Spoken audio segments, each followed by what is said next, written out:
fun begins. How's it going? Hello. Well, Greetings, young Jedi.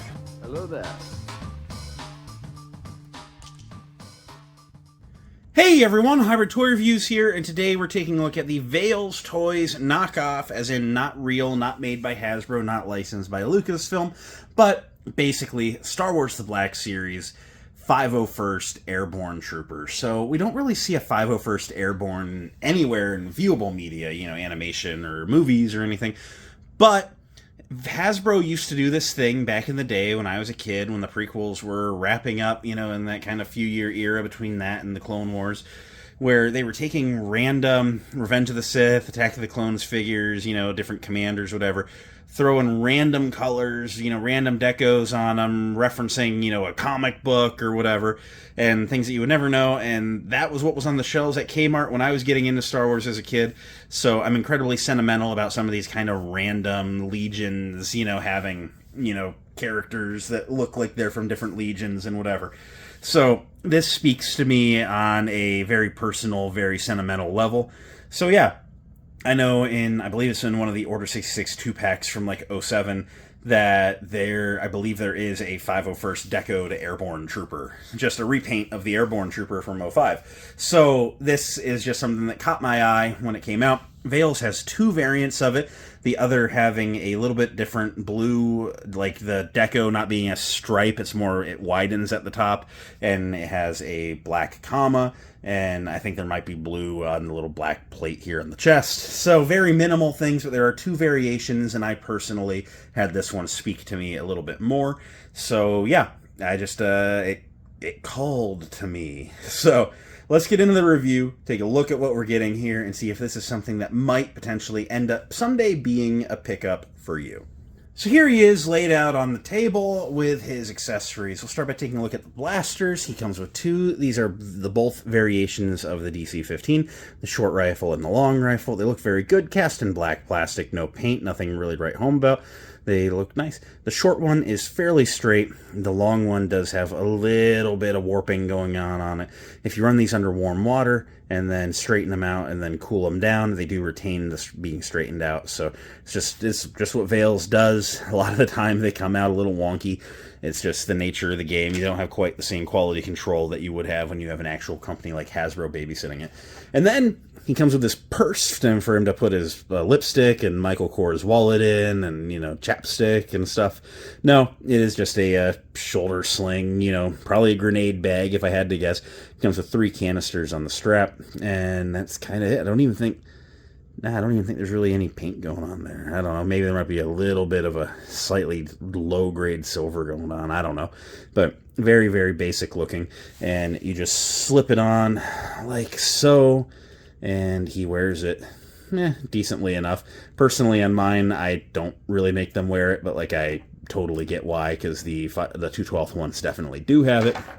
So setting that aside, let's bring them in. Now, we have seen Veils has made a 2/12 Airborne before, and so this is just a redeco of what came before it. Removing the head, or the helmet, you do see that it has the shrunken down Sideshow head instead of the Black Series copied head that they've been using for a lot of their figures. I just don't think the Black Series one would have fit under the helmet. So anyway, the helmet does look really nice, just white, and has a little bit of silver around the mouth area, black on the visor. The blue stripe just goes straight across the top. It's very simple, but it does look the part. I look at it and I see an Airborne. So the one thing that I don't like about this clone head is it is so tight around the top of the neck that you can't really get any of that articulation from that top ball there, so it does hinder the articulation. Another thing is because the chin comes down so far, even though there's no gapping in the mouth area, the head's just too tall for the helmet, so no matter what you do, you have a lot of chin sticking out there. When I'm done with the review, I am going to modify it. I did a YouTube short fixing the Clone Trooper Chin Delete, I think I titled it. It's on Instagram, it's on TikTok, it's on YouTube Shorts. If you just look around, you'll find it. But there is a video showing how I do it, involving some not so super precise cutting with a razor knife. So ask mom and dad for permission if you're underage, and have a stitching kit on hand just in case you get your fingies. But yeah, So other than that, which is a little bit annoying, it is a 2020 Clone Trooper sculpt from the neck down. It features a comma and a new belt that features the strap overlay, and then a new shoulder pad to actually feature all those little ammo cylinders. But at its core, it is the 2020 Clone Trooper sculpt. The shoulder pads are glued down. They're not the inserted overlays. It's a little annoying that they're still using this sculpt when the majority of their new figures are on the 2023 body, but such is life. I think, honestly, the big thing is I just don't want to remake this piece. And it's not a deal breaker. The 2020 body is still so much better than the 2013 that I can still appreciate it as what it is. It was really the stepping stone to the greatness of the 23 sculpt. So from there, I mean, it really is just a 501st Trooper, at least at its deco. It's got the blue A on the chest, the shoulder pads, the rings, there, the two blue stripes up the legs, the bottoms of the knee pads. I do like the little upside-down T's on these pockets, and then the two little inner, belt clip areas there. They do look really cool. His comma is a light gray. I know I've seen tan. I know I've seen black. Gray seems a little unique, but, I'm here for it. I like it. I think it's cool. So yeah, it's got a cool little blue deco going around it. Got some blue going on the back of the chest box there, the back plate there box. It looks really nice. And yeah, I mean, just looking at it, it's a Clone Trooper. It's a 501st Airborne. So yeah, it's really neat. I guess we'll run through articulation. I mean, that's just what it looks like. So, features that double ball neck, but like I said, that top one is useless until you modify the head. So you can only look up that far. It's not really that great.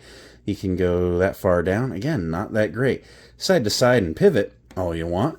His arms can go, if you put the shoulder pads up over the chest, over the shoulder, of the chest armor, you can get his arms up about that far, but it really does start to buckle those. That's a little frustrating. 360 at the shoulders with a butterfly joint in there. However, single jointed elbows can go to 90 degrees, swivel at the elbow, 360 at the wrist, with the left hinging in and out, and the right hinging up and down. Mid-torso ball joint allows him to crunch that far forward, that far back, gets him side to side. Of course, he has his strap kind of hindering. It's not bad, but it does hinder. I just got to acknowledge it. And there's pivot in there. His legs can kick that far apart. They can go that far forward, about that far back, nothing crazy. Upper thigh rotation. Single jointed knees that can go past 90 and then turn at the knee. The knee pads on this one are glued to the thigh, like people hate on the Hasbro ones, but it's whatever. I don't care either way. The feet can point really, really far down, a little bit forward, and there's a forward-facing pin for rocker, allowing you to get some decently wide stances with both feet flat on the ground. So yeah, even though it's not quite as free-moving as the 23 sculpt, I don't have any gripes. For some comparisons, here he is next to the official Black Series Captain Rex, the 501st, Heavy Assault Officer. They labeled him an HAO, I think.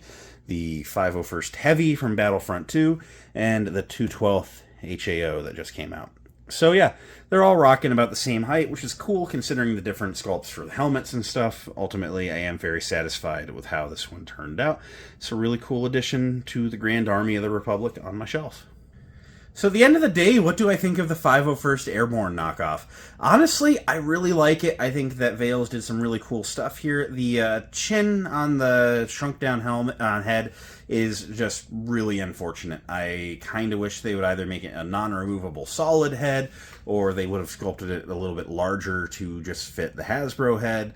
I don't know what happened there. I don't really like having to cut the chins off of all these heads and then glue the stub inside the helmet, but it does free up the articulation a lot, so maybe it's just the cost of, having it. So I don't know. But I really like the rest of it. I really like the ingenuity, the thinking, the custom mindset of it's not even necessarily a character. It's just a what if the 501st had Airbornes, So I really like it. I'm super happy to add it to my shelf, and I do recommend it. However, if it doesn't really do anything for you, I get it. So, it's like a no pressure, but if it's talking to you, you have my seal of approval on it. So that's it for now. I have to go work on some other videos now, so hopefully you enjoyed watching. If you did, I'd appreciate a like, a comment, all that, end of YouTube video stuff. You know the drill. I'll catch you next time. Until then, may the Force be with each and every one of you, and goodbye.